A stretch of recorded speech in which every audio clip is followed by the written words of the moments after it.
సౌదీలో oil refineries లక్ష్యంగా చేసుకుంది ఇరాన్. సౌదీలో అతి పెద్ద ఆయిల్ కంపెనీ అయిన అరామ్కోకు చెందిన రస్ తనూర్ రిఫైనరీస్ పై డ్రోన్ అటాక్ చేసింది. దీంతో రిఫైనరీని షట్ డౌన్ చేసింది సౌదీ అరామ్కో.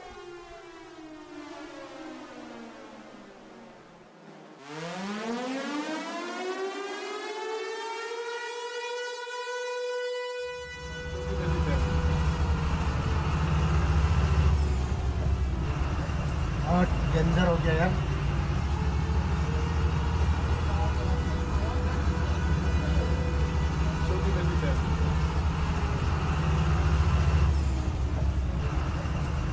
डेंजर हो गया यार।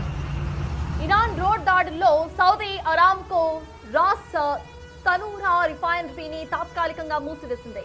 సౌదీ అరేబియాలోని కీలక రిఫైనరీలో ఒకటైన రాస్ తనూరాపై జరిగిన దాడి ఎఫెక్ట్ ఇప్పుడు ఎక్కువగానే కనిపిస్తోంది. అయితే రిఫైనరీ వైపు వచ్చిన 2 డ్రోన్స్ ను కూల్చివేసినట్టుగా సౌదీ ఇప్పటికే ప్రకటన జారీ చేసింది.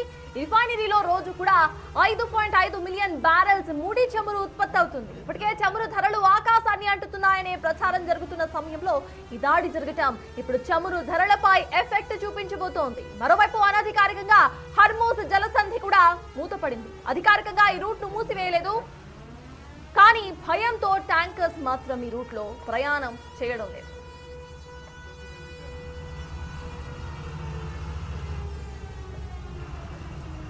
डेंजर हो गया यार।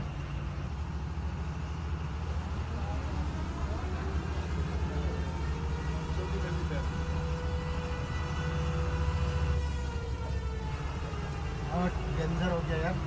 సౌదీలో ఆయిల్ రిఫైనరీస్ ను లక్ష్యంగా చేసుకుంది ఇరాన్. సౌదీలో అతిపెద్ద ఆయిల్ కంపెనీ అయిన అరామ్కోకు చెందిన రస్ తనూరా రిఫైనరీపై డ్రోన్ అటాక్ చేసింది. అయితే ఇరాన్ అండ్ ఇటు ఇజ్రాయెల్ కి మధ్యలో యుద్ధం జరుగుతున్నప్పుడు సౌదీ అరేబియాపై దాడులు ఎందుకు జరుగుతున్నాయనే డౌట్ సైతం ఖచ్చితంగా రావచ్చు. అమెరికాకు సౌదీకు ఉన్న సత్సంబంధాలు, సౌదీలో ఎయిర్ బేస్ ఉండటం కారణంగా ఇటు అమెరికాకు ఇరాన్ పై దాడి చేయడం చాలా సులభతరం అవుతూ ఉంటుంది. సో అందుకే మొన్నటి నుండి మనం చూస్తున్నాము, ఏదైతే ఇరాన్ దాడి చేస్తుందో ఇటు అమెరికా అండ్ ఇజ్రాయెల్ ఇరాన్ పై దాడి చేస్తున్నప్పుడు ఇరాన్ డైరెక్ట్ గా అమెరికా అండ్ ఇటు ఇజ్రాయెల్ పై దాడి చేయకుండా ఫస్ట్ సౌదీ అండ్ ఇటు ఖతార్ లోని కొన్ని ప్లేసెస్ లో దాడులు జరిగాయి. ఎయిర్ బేసెస్ ఎక్కడైతే ఉన్నాయో వాటి మీద దాడి చేయటం ఇటు ఇరాన్ యొక్క మేజర్ టార్గెట్. దాంట్లో భాగంగానే ఇటు సౌదీలో ఇటువంటి ఏవైతే మనం చూస్తున్నామో ఈ బ్లాస్ట్ అనేవి జరుగుతున్నాయి. అయితే ఎకానమీని దెబ్బతీయడానికి లక్ష్యంగా ప్రెసెంట్ ఈ దాడిని మనం చూడొచ్చు. ఏదైతే ఆయిల్ రిఫైనరీ అతి పెద్ద ఆయిల్ రిఫైనరీగా తెలుస్తోంది, ఈ ఆయిల్ రిఫైనరీపై ఇరాన్ దాడి చేసింది.